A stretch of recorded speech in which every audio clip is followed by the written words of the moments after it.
उपळाई ठोंगे येथे महावितरणाच्या डीपीवर short circuit होऊन लागलेल्या आगीत शेतकऱ्यांचा केळी बागेचे मोठे नुकसान झाले। गट नंबर 1127 मधील बाबासाहेब विभीषण ठोंगे यांचा 1.5 एकर क्षेत्रातील सुमारे 400 केळीची झाडे जळाली, तर गट नंबर 1128 मधील अनिल खुने यांच्या शेतातील 200 केळीची झाडी आगीत भस्मसात झाली। या आगीत एकूण 600 केळीची झाडे जळून खाक झाली असून अंदाजे 3 लाख रुपयांचे नुकसान झाल्याची माहिती शेतकऱ्यांनी दिली आहे। शेतकऱ्यांच्या माहितीनुसार गट नंबर 1128 मध्ये असलेल्या महाराष्ट्र राज्य वीज वितरण कंपनी महावितरणच्या डीपीवर अचानक शॉर्ट सर्किट झाले। त्यानंतर लागलेल्या आगीने काही वेळातच रौद्ररूप धारण केल्याने केळीच्या बागेने पेट घेतला। या घटनेबाबत महावितरणकडे तक्रार करूनही अद्याप पंचनामा करण्यासाठी एकही अधिकारी घटनास्थळी आलेला नाही, असा आरोप शेतकऱ्यांनी केलाय। तसेच गट नंबर 1128 मधील शेतात असलेला महावितरणाचा डीपी काढून बाजूला बसवावा यासाठी यापूर्वी अनेक वेळा लेखी तक्रारी करण्यात आल्यात, मात्र त्याची दखल घेण्यात आली नाही, असेही शेतकऱ्यांनी सांगितले। डीपी शेताच्या मध्यभागी असल्याने भविष्यातही अशा दुर्घटना घडण्याची भीती शेतकऱ्यांनी व्यक्त केली असून तात्काळ पंचनामा करून नुकसान भरपाई द्यावी व धोकादायक ठिकाणी असलेला डीपी त्वरित हलवावा, अशी मागणी शेतकऱ्यांकडून करण्यात येते। मी शेतकरी बाबासाहेब विभीषण ठोंगे, गट नंबर 1127। माझ्या शेतामध्ये केळीची लागवड झालेली आहे।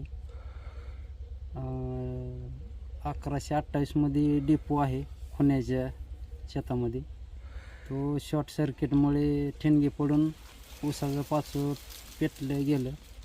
25/2/2026 रोजी दुपारी 1:30च्या दरम्यान पाचोट ऊस गेलेला असल्यामुळे पाचोट आटोक्यात आलं नाही आग विझवण्यात, आणि केळीचं घड करपल्यात आहे। बाग जायच्या सुमारास होती, घड सगळं जळून करपून गेलेलं आहे। आणि महावितरणला ह्याच्या आधी बी 2-3 वेळा ऊस जळालेला होता, अर्ज दिला 2-3 वेळा, तरी काय दखल घेत नाही ती। डिपो शिफ्ट करा म्हणून वारंवार अर्ज दिलेला आहे, तर ती काय दखल घेणार ती।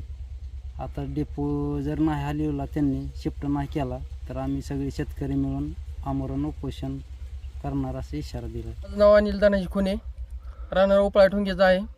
गट नंबर माझा 1128 आहे। तर आमच्या शेतामध्ये डीपी आहे। डीपीमुळे शॉर्ट सर्किट पाचरोट जळून केळीच्या बागाला कमीत कमी एक 200-250 झाडाला हाय लागलेली आहे, चालूला माल जायच्या आला। तरी भरपूर नुकसानची झालेली आहे आमची।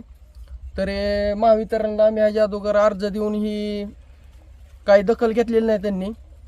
तरी खूप वेळा अर्जही दिले, तरी आता जर डीपी जर 15 दिवसाच्या आत जर नाही इथून काढला, तर आम्ही इथून उपोषणला बसणार आहे तिथे महावितरणमध्ये।